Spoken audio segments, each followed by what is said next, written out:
So there are dozens of different viewpoints on the perfect spinal position to move throughout life, to lift weights, to lift boxes, to go throughout our everyday life.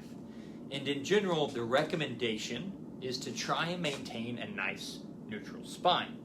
And what that means in general is that you don't want too much pelvic tilt forward, you don't want too much pelvic tilt backwards, and you don't want your ribs to flare up too much, and you don't want them to come down too much where you're in that like hunched position.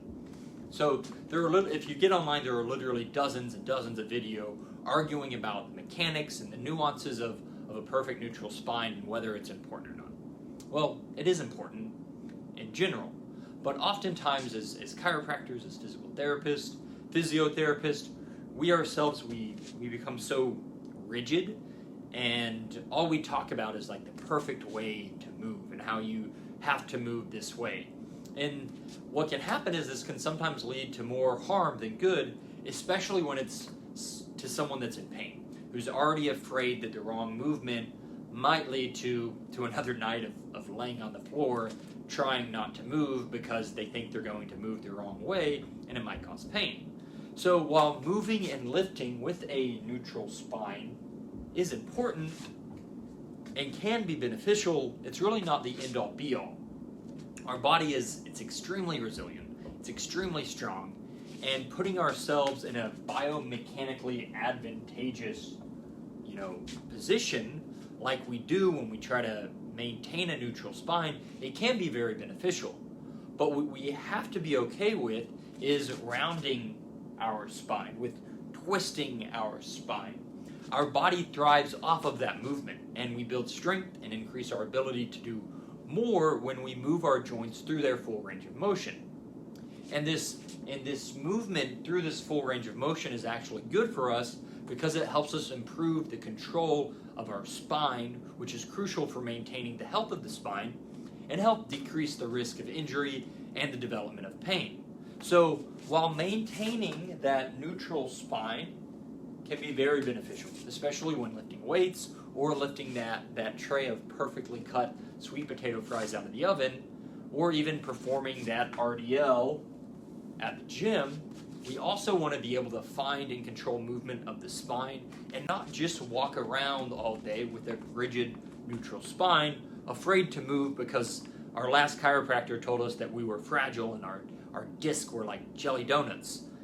That's not true, by the way. So all that to say is that we all have individual variability. It's crucial to understand that neutral spine isn't a one-size-fits-all. What's neutral for one person may not be neutral for another due to differences in anatomy, habitual posture, and injury history. The second thing is context matters. The importance of maintaining a neutral spine varies depending on the activity. For instance, if you're doing heavy lifting or high impact activities, maintaining a neutral spine, it can be more critical to maintain it to reduce that risk of injury.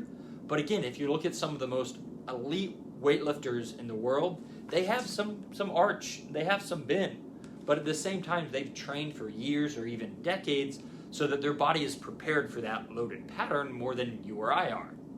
In daily activities, some deviation from that neutral is normal and even beneficial for spinal health and mobility.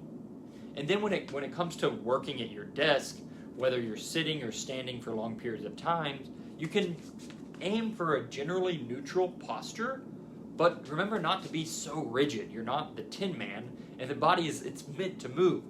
So remember to get up regularly and change positions. Lastly, we talked about that movement, gradual progression. While we encourage exploring your full range of spinal motion, it's important to progress gradually, especially if you're recovering from an injury or dealing with chronic pain. Start with those gentle movements, those little cat-cows, finding those different positions, and then increase the range and complexity of the movement as your comfort and confidence grows. Remember, the goal is to build a resilient, mobile spine that can handle various movements and loads.